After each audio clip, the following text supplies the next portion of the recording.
Antacid হলো মূলত magnesium hydro oxide. এটি একটি ক্ষারক যা পাকস্থলীর হাইড্রোক্লোরিক অ্যাসিডকে প্রশমিত করে অ্যাসিডিটি দূর করে। ম্যাগনেসিয়াম হাইড্রোক্লোরাইডের সঙ্গে কিছু পরিমাণ অ্যালুমিনিয়াম হাইড্রো অক্সাইড থাকে। এদের একত্রে মিল্ক অফ ম্যাগনেসিয়া বলে।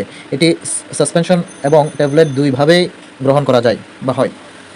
পাকস্থলীর অম্লত্ব, আমরা যেসব খাদ্য খাই তা পরিপাকের জন্য পাকস্থলী থেকে হাইড্রোক্লোরিক অ্যাসিড নিঃসৃত হয়। পাকস্থলী থেকে প্রয়োজনীয় তুলনায় যখন অধিক হাইড্রোক্লোরিক অ্যাসিড নিঃসৃত হয় তখন তাকে পাকস্থলীর অম্লত্ব বলা হয়।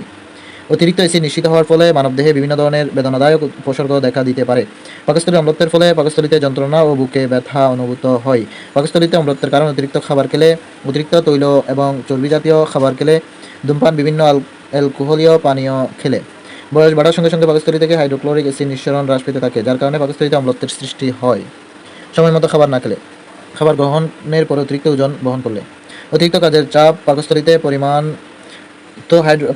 মতো হাইড্রোক্লোরিক অ্যাসিড নিঃসরণের ব্যাঘাত ঘটায়, যার কারণে অম্লত্বের সৃষ্টি হয়। অতিরিক্ত অ্যালকোহল পান করার ফলে দেহে হাইড্রোক্লোরিক অ্যাসিড নিঃসরণের জন্য দায়ী কোষগুলো ধ্বংস হয়ে যায়, ফলে পাকস্থলীতে অম্লত্ব সৃষ্টি হয়।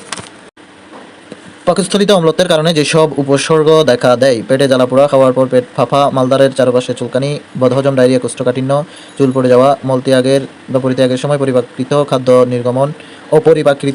নির্গমন, দুর্বল হয়ে পড়া, নখ খরকশ হয়ে যাওয়া, বমি বমি ভাব হওয়া, কাশি, অপর্যাপ্ত ওজন বেড়ে যাওয়া, বুক ও পাকস্থলীতে ব্যথা, পাকস্থলীর অতিরিক্ত অম্লত্বের সৃষ্টি হওয়া।